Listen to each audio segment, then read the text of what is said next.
Joe, have you ever called a game quite like last Sunday? I can't say that I've had, but we say, we talk every week. There's a way to win every game, and we went into it last week knowing that that was the blueprint. We thought that was the blueprint. We thought that was what we were going to have to do to win, and our guys did a great job of executing it and staying on the field on third down and converting it, and so we were able to do that. And so that's not to say the next time we play those guys, that's going to be what we're going to do, but. That's one thing we look in every week and we say, hey, how are we going to win this game? There's a way to win everyone, and it just so happened that that was the way, and the guys were able to execute it. How tough was it to really dig down and because I guess it's to call that many run plays? I mean, you really have never had to do that before. So was it tough for you to do that at all, or? No, it's not. It's not tough when you're having some success running the football too. It's it was the way that the game was going. I think it's a lot of times too when you're calling a game, it's you have to understand how the game's being played on the other side of the ball too. And so Coach Rule does a great job with the communication from that standpoint, and the way that our defense was playing. It was important for us to stay on the field. We had 3 drives, I think, over 15 plays. So when you're keeping your defense off the field, for that long, I think good things happen. So. It's not the easiest when you're having to call 15 plays in a row, to try to get the ball in the end zone. But the way that the guys were running the ball, the way that we were executing and getting to manageable third downs and having success, it was there's no reason to get away from it. What did you take away from the way you all played on offense last game? That the guys did a great job of executing and understanding, what it was going to take, seeing the wide receivers get involved in the run game. It's not one of those games, that's one of those games you're a receiver coach or a receiver that, it's hard. You want to get involved in the pass game, but, seeing them get, dirty in the run game. And, and then you watch our last touchdown, you watch the receivers celebrate, and, so it's, we were all in that together. It was a team victory. So you just learn that, we got guys that are way more concerned with winning than anything else. And so, it was fun to see them just take a plan and execute it. And no matter how pretty or what, at the end of the day, all that matters is us going 1-0. And how do you call a game differently with PJ versus Sam? Well, I think, depends. It depends, I think, going into it, your thought process going into it, and then sometimes it happens, it happens quickly, and you're in the red zone, and you got to kind of just figure it out from there. But we go into it when we have meetings the night before the game, and when we talk, and we have, they both have strengths, they both have things certain plays that they like more, and so. When you do go into it, there is adjustments that need to be made, but I feel confident. When PJ was in there, the first play I called was a speed option. If you go back to the Atlanta game last year, the first play was him taking a shot on a go route. So I feel confident when PJ is in there. So it's not one of those things that it's like you're sitting there scratching trying to find plays. There's a reason he's here, and so the game plan is one and the same. I know Sam's limited this week, and you defer to Matt on the injury front, but I guess what's the last possible moment that you could have Sam full that you feel confident to put him out there on Sunday? Well, I think, look, all the way up through game time, you go back to the Houston game when it was a Thursday game, we didn't really get to practice that game. And so sometimes it's mental reps, sometimes it's, us just seeing, just painting a picture in the video. And so, obviously, we're going to see his status today and see, all the way up until game time. But, if he's out there, I'll feel confident with him being out there. I loved it. I loved that. They were consistent with it. They showed that there was physicality. They had they had finish to them, and so it was one of those games that it's one of those games that you just got to come, and there's a lot of bloody runs, and you're gonna you live with the 3-yard runs, the 4-yard runs, but it gets you into manageable third downs, and so I loved that their execution. I loved that they responded from the first play of the game. We put the ball on the ground on the first play of the game, and you have a turnover to start the drive. And we did that 2 weeks ago too, and so. There was no heads down. It was just like, let's go back, get the ball back into Chuba's hands. Let's run the ball and start the next drive. And I love the way that those guys responded this past week. I mentioned Amir brought Joel to the offense. What can you speak to his impact so far? Well, like he's a pro's pro. He's a veteran. He's smart. I mean, he came in here, not sitting there and just trying to get a feel of things. He was like, hey, what can I do? How can I help this football team? Staying late, watching tape. And so, he's, and when the ball is in his hands, good things happen. And had a critical third down conversion on a choice route this past week. He makes plays, and so you can just feel him out there. You feel his energy out in practice. And so, we've been impressed with him so far, and he's been a huge help to our team. Piggybacking off that, is there any time you recall, maybe through practice, watching him in practice or on film, that you were like, oh, he can really be something for us? You say Amir? Yeah, I mean, look, I think we've been evaluating him the last couple of years. In the off seasons, and he's a guy that's kind of always been on our mind. He can make plays in the pass game and the run game. He's smart, understands protections, and so when you finally get him here, the New York Giants week, I met him the day before the game. So finally getting to actually see him do some things last week and actually come and practice with us and see how we can be utilized. He's definitely an asset to us. How would you describe you used the term bloody run. What is a bloody run? It's one of those runs where it's like you run it and it's 1st and 10 and now it's 2nd and 7 or it's 2nd and 8, and you have the natural tendency to sit there and say, hey, you know what? Hey, we're not moving the ball. But a 3-yard run turns into a 6-yard run, and as the game goes on, you have enough, hoping that you can pop a big one. And so they're the quote unquote not the prettiest runs. We all want, hey, it's 1st and 10 and we get an 8-yard run and we're in 2nd and 2, but in order to, I think, to have sustained success running the football, you're going to have to live with, a 2-yard run, a 3-yard run. Those are good plays. Those are going to open up as the game goes on, especially in the fourth quarter. And so can't just get away from it. Do linemen like those more than backs do?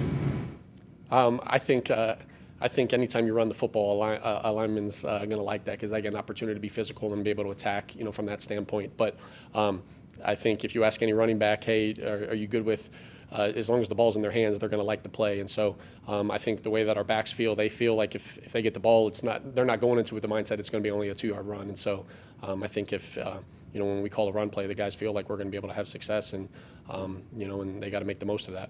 Did you learn anything as a play caller in terms of discipline? You mentioned that those first half runs are only 2 or 3 yards, but by the fourth quarter you're leaning on the defense and they pop a little more. Did you learn some patience, and what is that like to experience? Well, I mean, I think you learn every week, and I think the biggest thing is just trusting the game plan going into it. I think sometimes you can have a mindset of, hey, we're going to go into this game and we're going to try to establish this in the first half. We have to get in these manageable third downs. We have to do this, and then you can go into halftime. And sometimes, emotions can probably take over, or you're trying to figure things out when it's like, hey, let's just continue trusting what we're doing. And so you don't have to try to reinvent the wheel or get away from it. We spend all week trying to put together a plan, and and sometimes those go completely a different way. But when it is executing, you got to trust in the process, trust in your preparation. And so when you get to halftime, it's like, hey guys, we had one drive in the third quarter, it ended up being, I think, like a 12, 13 play drive or whatever it was. It's just like you got to just stick with it, and we just do a better job of converting when we get in the red zone. Because of what you were planning to do and knowing going into it, did you have conversations with a guy like Robbie, for instance, preemptively, and say, look, you may not get a bunch of targets today, but that sort of thing? No, when we talk to the team, when we go over, hey, what the keys are and hey, how we think this game's going to be won, whether it's the night before the game or throughout the week, I think you have an idea and you have a perception, but at the end of the day, there's going to be third downs. We're going to have to pass the ball. We're going to have to take the play actions. Eventually, you run the ball. The box gets tighter, and so I think they understood that it was going to be a game that it was going to take everybody in there. It was going to take Sam making the mic IDs correctly. It was going to take the tight ends, the receivers blocking. But they also understood in order for us to run the ball, when you have more success running the ball, there's going to be more opportune, times in the pass game, and so. There was no receiver in the room that was kind of sitting there like, oh man, this is going to be one of those games. I thought the guys came out there and they blocked and they were physical, and I think as the game went on, some of the play action passes definitely would have been there. How difficult is New England to prepare for, knowing that you don't play them often and that their game plan is always changing depending on who their opponent is? No, it's definitely not an easy task. He's obviously Coach Belichick's the best, if not the best, to ever do it. And so, but you have to trust what you see. You have to trust your preparation. You have to understand the structures, and you're going to get some different things this week. But our guys have to understand and make the adjustments and trust. Go back to what we do well and understand that there's going to be 2-yard runs, there's going to be 3-yard runs, there's going to be opportunities, and we're going to have to make the most of it. And so, we say there's a way to win the game, and that's what we're going through right now, to trying to find that way. And obviously they're doing the same, and so it's going to be a great opportunity for us on Sunday. Forgive me for not knowing this. Have you coached against them before? I was a coaching assistant, so I have not. Yeah, I was just up in the box. Do you have any background with Bill? I do not. So when Matt's yelling at PJ after that first the goal play. What are you saying from the press box? You got to get ready for the next play. I think, one thing as a play caller is you don't really have a lot of time to sit there and you're calling a play with the mindset, hey, you call it, it's first and goal at the 2, first and goal at the 1. They were trying to figure out where the spot was at that situation. And it's like, hey, I got to get ready for the next play. And so while there's a lot going on in the headsets and maybe some not happy things, I'm trying to, God bless you, trying to figure out what we're going to do on the next play. Knowing he'll take away your best thing, is it more of a chess match where you're thinking 1, 2, or 3 plays ahead with him than any other person you've played, or how's that work? No, I think they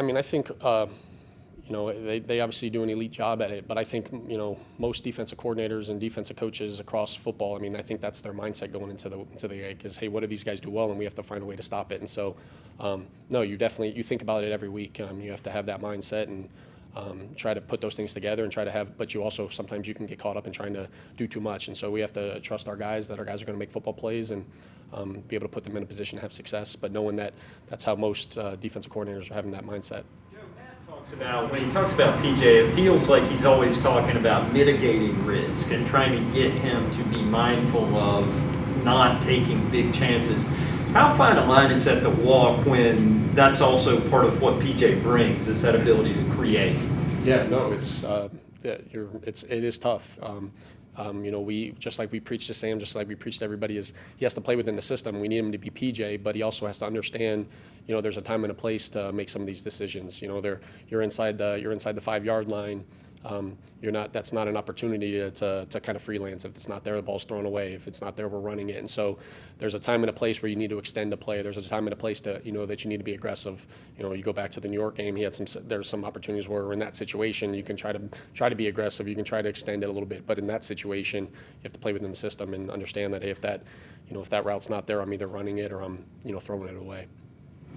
Joe, if I could just ask you one more question about this. You said that you can feel Amir's energy on the practice field. When you say that, you mean he's like just going full force, he's happy, or can you paint that picture for me? Yeah, he obviously loves playing football. That's easy to talk to him. But when he's out there, you feel him moving, you feel him running around with the ball in his hands. You see him as we played him a few weeks ago as a kick returner, and I think he returned it to like the 40 or the 50 or something like that. So when the ball's in his hands, good things happen, and so you feel that in practice, whether it's on the look team or whether he's going or whatever it was. But last week was the first time I got an opportunity to actually see him in person, and so seeing him, you kind of feel him a little bit, just feel his energy, his love for football, and how when the ball's in his hand, good things happen. Did he impress you even more? What's up? More? Yeah, when you see a guy live, you have an idea of what you think a guy. You try to paint a vision for him, and then it was fun to be able to get to utilize him in the game and him make some critical plays for us. When you were watching that Senior Bowl tape from home, Mac Jones, what did you see from him during that time that kind of made an impression? I think all elements to his game, I think he does at an extremely high level. I coming from the year that I was at LSU, seeing what Joe Burrow was able to do, and he took everything to the next level. So he was. You watch him on tape. He picked up the offense like that. He's extremely smart, hardworking, can make all the throws, tough as it gets, and he's like just all about football. And so, no surprise with the success he's having right now that he's gonna be a great football player. Well, you've heard Matt Rule talk a little bit. We'll talk a lot about PJ's almost error in the red zone last week. Do you feel like he's not given as much grace as Darnold because of the smaller sample size, or? No, I think no matter who the quarterback is, when you're in the red zone, the last thing you can do is put the ball in harm's way. So PJ knows that. That's nothing that, hey, you get an opportunity. If Sam was in that exact same situation, if James was in that exact same situation, we'd be saying the same things. And so I don't think it has anything to do with, hey, giving a little more leadway to one or the other. It's, hey, understand where we are and the situations in the game, and the only thing we couldn't do in that situation is turn the ball over. Because of the success with Chuba and, as you just mentioned, Amir, have you and Matt had discussions about what this running game might look like when Christian comes back and trying to lighten his load? Yeah, I think it's the fortunate thing that over the last few weeks, and I know the success, in the wins losses is really all that matters, but seeing Chuba, continue to get more and more comfortable, seeing Amir come on. Royce had some big runs this past week, and so, feeling comfortable with that running back room. That, as unfortunate it is that Christian hasn't been there, it's given the other guys an opportunity to show what they can do and show that they can play at this game at a high level. And so, whenever Christian is able to come back, being able to integrate them in there, so we're not having to rely on Christian as much. And so, whenever that is the case, we'll have to go through it and figure out, hey, how are we going to personnel this in terms of how many touches and whatnot. But those are all good problems to have whenever Christian is back. A number that you think is too many touches for Christian? I don't have an exact number or exact number worth putting out there, but no, those are communications and stuff that is discussed. Whenever he is out there, I mean, he's one of the best football players in football, and so you have to be mindful. The defense is mindful of him every time he's out there too. And so when he's out there, we're obviously a better football team, but you also have to be mindful of how much he is out there. Do you think your perspective has changed since the injuries on that? In terms of touches, the amount of touches. Look, I think injuries happen. I think if you talk with Christian, I don't know if he'd say I got injured because of the touches. The only thing that changed from a perspective is the fact that we've had another opportunity to see some more of these guys, run the football and show that they can, be in protections. They can make plays in the pass game. They can run the football, and so just gives you more confidence in that run game, in the running back room. But it hasn't really necessarily changed my perspective.